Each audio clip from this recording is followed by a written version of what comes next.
My highest paying job was $38,000 a year. I was where you are at, okay?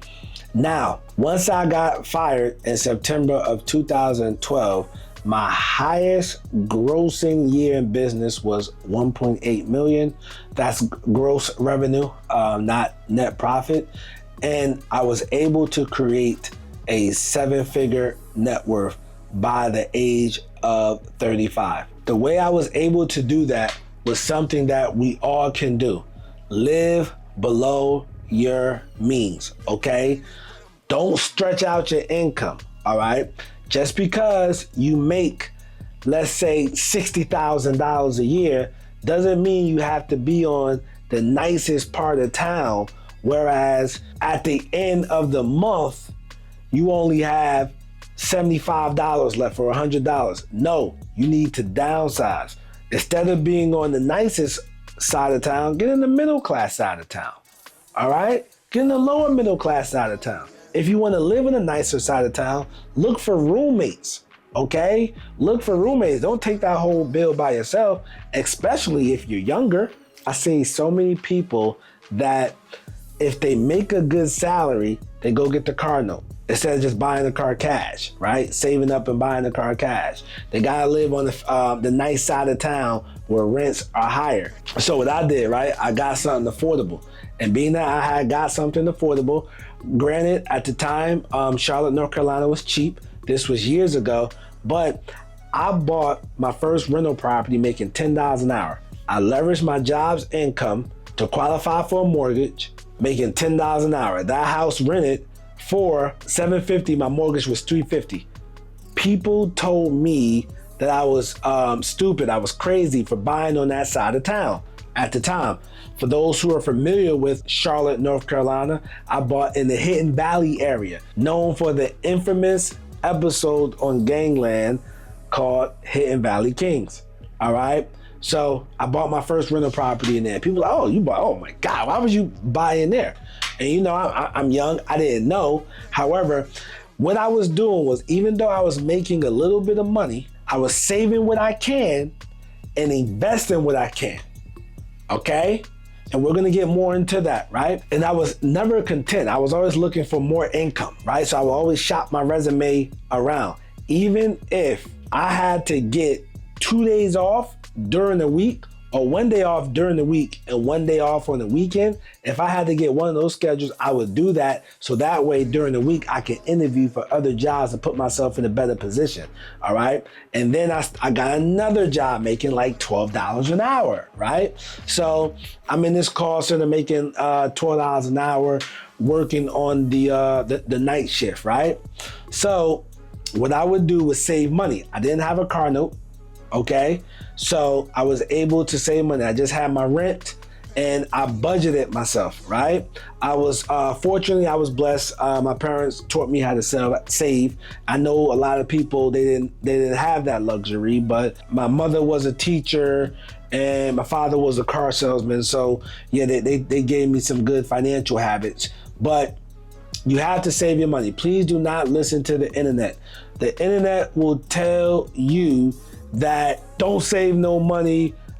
You can't get rich saving money. Saving money is a waste of time. No, save your money so it can save you. All right. Save, get a good enough amount where you feel comfortable, and then you start investing. But you always got to have a nest egg, right? You never want to say, let's say you got $5,000 saved up. You don't want to take the whole $5,000 and risk everything. Maybe out of that $5,000, you risk $2,000. So that way you got $3,000 to fall back on. Now, so far we covered 2 things. Live below your means, saving money.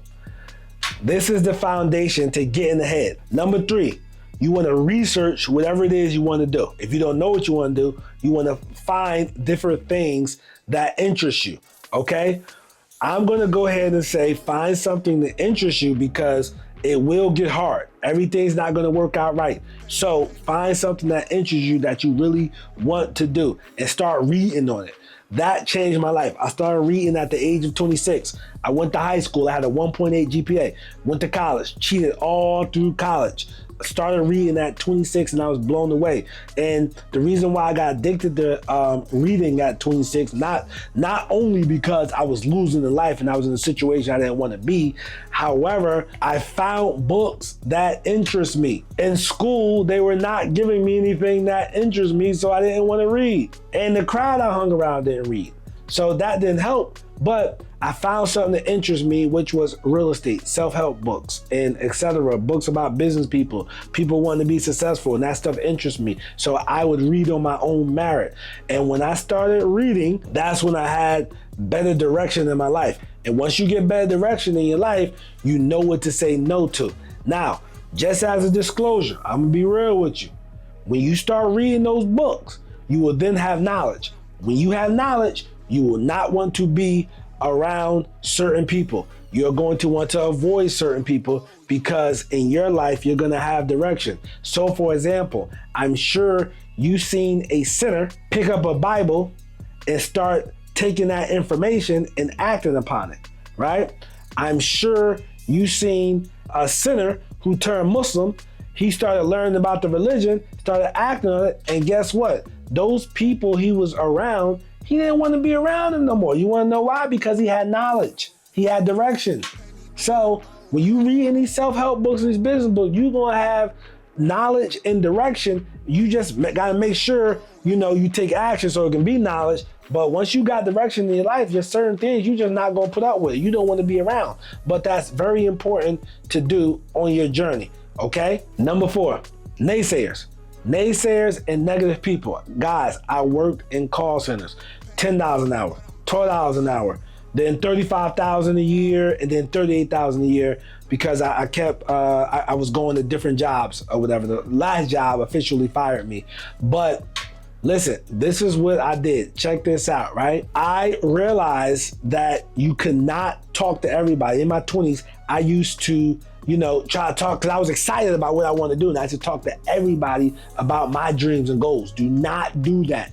Do not mention your dreams and goals to people, okay? They will shoot it down. Your vision is for you. It ain't for everybody else, okay? Let's look at this like we're climbing Mount Everest. Mount Everest is 30,000 feet high. Now, when you climbing this mountain, it's recommended you call your insurance company, let them know you climbing this mountain because you got to pay for a special type of insurance to climb this mountain. And when you climb this mountain, you can't take what you want. You got to take what you need. Now, where I did mess up at, I was telling everybody my dream because I was excited about it. And I realized you do not tell your job your dream, and you definitely don't tell people at your job your dream. They're not your friends, they're your coworkers, and I had to learn that the hard way. Now, I do know at the job that sometimes people can be your friend, the actual friend. It can happen, but if you don't have that, be very mindful of sharing your dreams and goals, okay?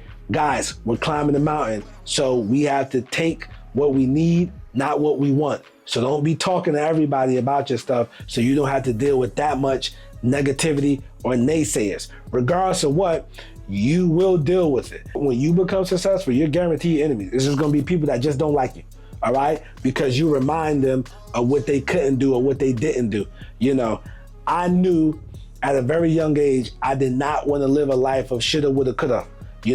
I grew up in an impoverished community and I was surrounded by that outside of my house, shoulda, woulda, coulda, all right? So be mindful of naysayers, don't pay them no attention. That's why, if you notice, I told you to research first so you can get the knowledge and the information so that when you're making these steps, you have confidence in what you're doing.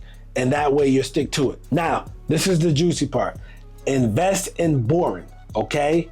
Invest in boring. What do I mean? What's boring?